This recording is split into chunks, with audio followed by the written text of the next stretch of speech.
నీ పెళ్లి ఎప్పుడైంది? ఫస్టా సెకండా? ఆ అమ్మాయి ఎవరో తెలీదా? తెలీదండి. అమ్మాయి పేరు కూడా తెలీదా? తెలీదండి. అమ్మాయి ఆడ మగ తెలీదా? తెలీదండి. నాకు సెట్ చేస్తామని తీసుకొచ్చి నువ్వు సెట్ చేసుకుందాం చేస్తావంటే అమ్మాయిల ముందు one man show.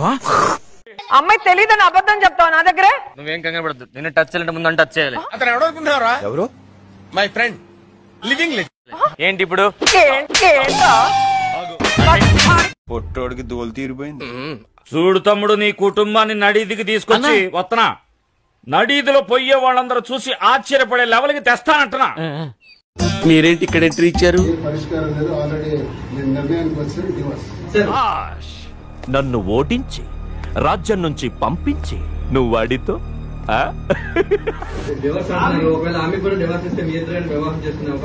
Nice question. ఇది ఎవరు మాట్లాడేది నాకు అర్థం కాదు. అందుకే కదా నీ మెడల్ ఇది కొడతాను ఎందుకన్నా. చెప్పు. నేనే భూ ప్రపంచం మీద తప్పు చేశాను, ఉన్న ఏ మానవుడు తప్పు చేయలేదని కాదు సార్. ఇక్కడ నీకు మూల శంక ఉన్నట్టున్నది. ఒక్క మూల కాదు, అన్ని మూలలో. అందరూ చేస్తే అందరి భార్యలు కాపాడుతూ వస్తున్నారు సార్.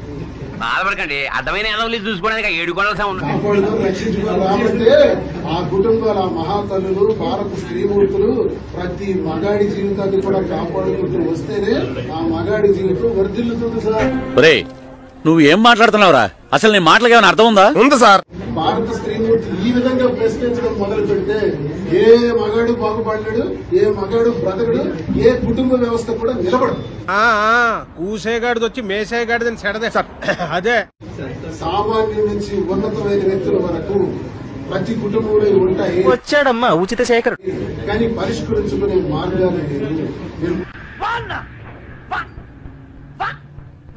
చెప్పేటివన్నీ శ్రీరంగ నీతులు, చేసేటివన్నీ దమ్మల గుడిసెల్లకు దూరడం. నేను చిన్నపిల్లని కాదు.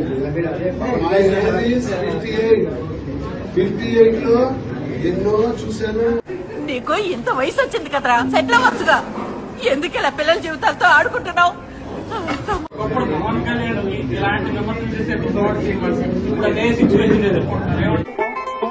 Good question.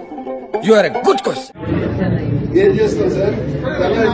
తెల్లారి మీడియాలో చూశాను, అబద్ధం మీడియాలో చూశాను. ఒరే అన్న రూల్స్ పెడతారు, ఆయన ఫాలో అవ్వరు, కానీ మనం ఫాలో అవ్వాలి. దువాడి సినిమా అలా అన్నాడు, దువాడి సినిమా ఏం చేశాను అంటే నా జీవితంలో నేను ఎదురయ్యి ఏం చేస్తాను. పవన్ కళ్యాణ్ చెప్పేస్తున్నాడు రా, చెప్తాడన్నా. చెప్పు. ఏం చేస్తుంది? రెండో ఇప్పుడు కరెక్ట్ అనిపిస్తుంది సార్. మూడో వివాహం అది కూడా కరెక్ట్ కదా సార్.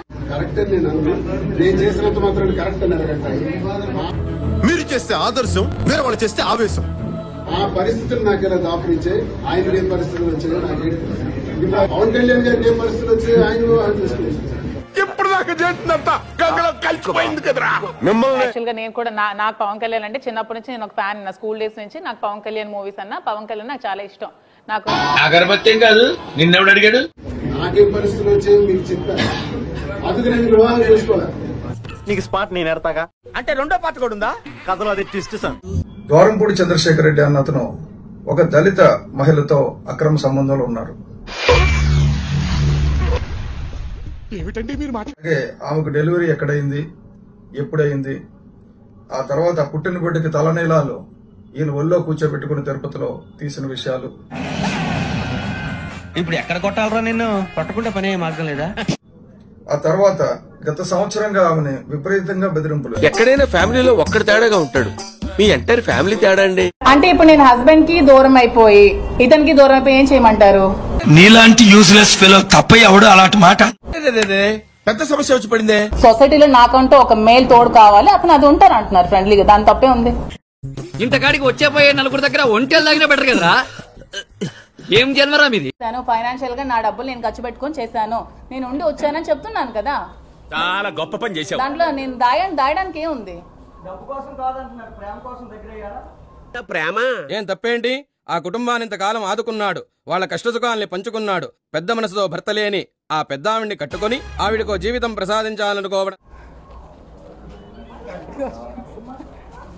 అయ్యో బాబాయ్, నాకు సిగ్గేస్తుంది బాబు. సిగ్గా? ఓసని సిగ్గు పిల్లి మొగ్గలయ్యా. చూద్దాంలే. చూడటం కాదండి, మీరు చెయ్యాలంతే. సరే మీరు ట్రై చేస్తారన్నారంటే అది ఓకే అయిపోయిన